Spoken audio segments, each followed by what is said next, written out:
Yo, people, I'm Erve Bukasa and I'm joined today by Patricia Blacc. So guys, today we're going to talk about an interesting topic, something that people do not like to speak about. Are you one of those people that are afraid to speak about it? I am. Why though? I really am. Because I'm so careless.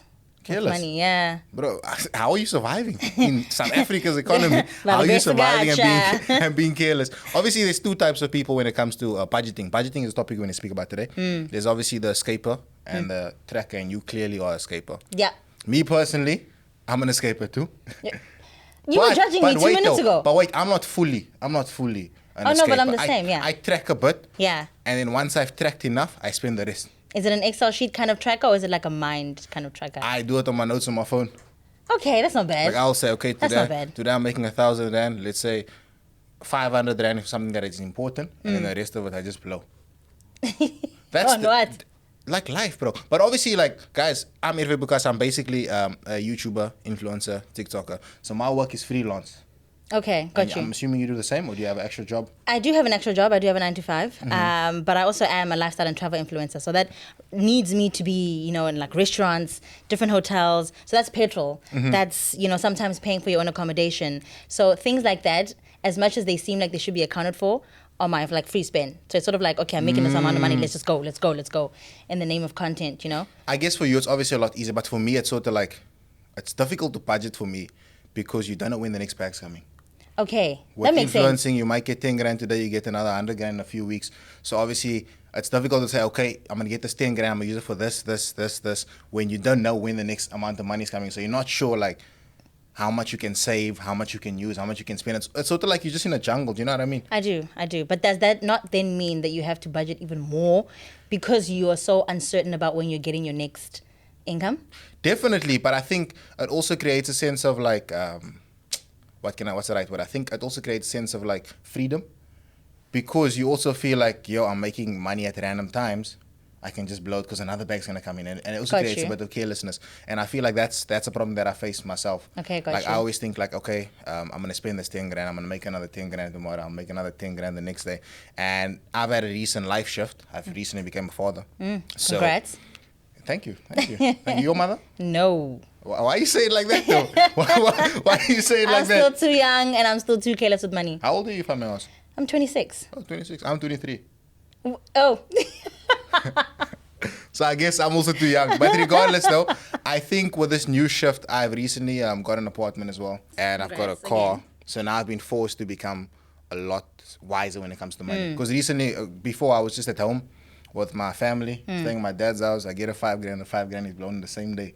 Make myself look nice. Okay, so with that lifestyle change, how what are the tips and tricks now that you use when you're budgeting or when you're planning and saving up your money? To be honest, for me, I think I use this rule that's called like the 0%.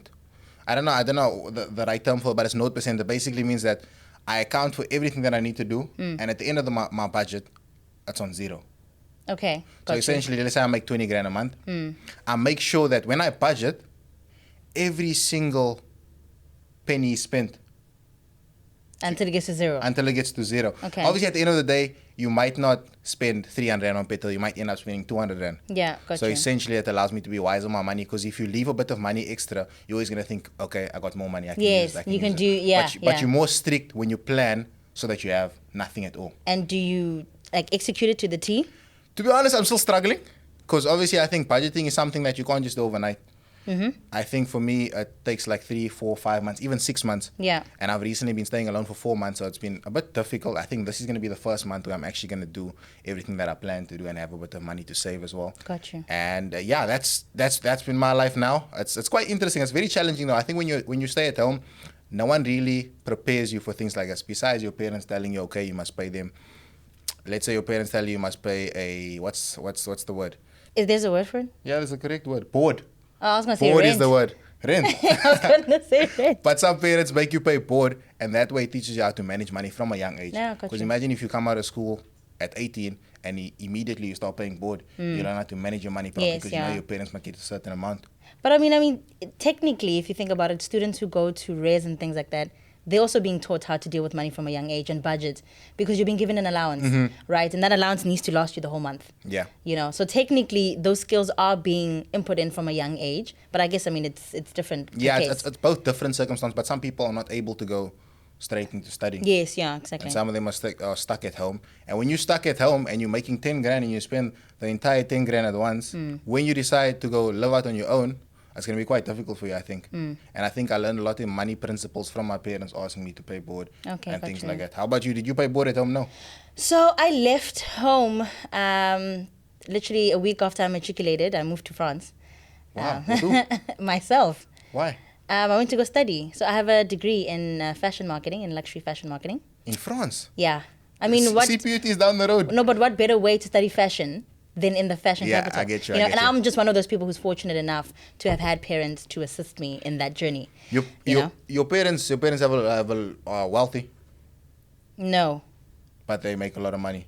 no. They just work hard. Let me say. They work hard. Yeah. But obviously, I think compared to the average South African, if your parents are able to send you to study overseas, you yeah, come from a family. 100%. Then you're in like a percentage of those who are privileged, I would say. So do you feel, in terms of budgeting, coming from a family that's sort of like wealthy, I know it's the wrong word, wealthy, do you think it's advantage you or disadvantage you in how you spend money? I think it depends on how you were raised.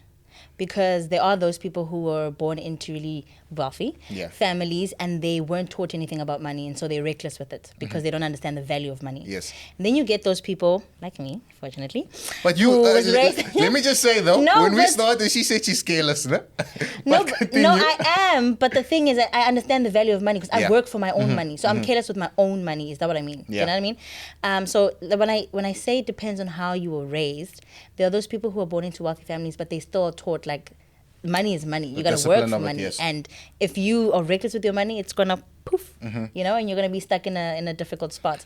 So yes, I'm reckless with the money that I make myself, but at least I know the value of money and I know that like if I don't budget, I'm in the deep end. Yeah. You know what I mean? At the same time, even though you're reckless with money, you still do account for everything that you need to pay, 100%. like your I mean, I house, make sure your my rent. expenses are paid. You know, I make sure that everything that I need to cover is covered, debit orders, all of that. I feel like these are topics that need to be spoken about a lot more from a budgeting standpoint, Yeah. savings, investing. You know, I think we must encourage everyone to really have these conversations with one another. Definitely. Whether it's with your parents, whether it's with your peers, whatever the case may be, let's not make finance and financial literacy a taboo. You know, Yeah. let's make it open. So guys, keep having these conversations about money. Remember, money is not something you should be afraid of or something you should be afraid to talk about. Even though you might not talk about how much you make, you can talk about things such as budgeting, saving, and all those type of things. Let us know in the comments what you guys think about money and share with us some money saving tips. Bye.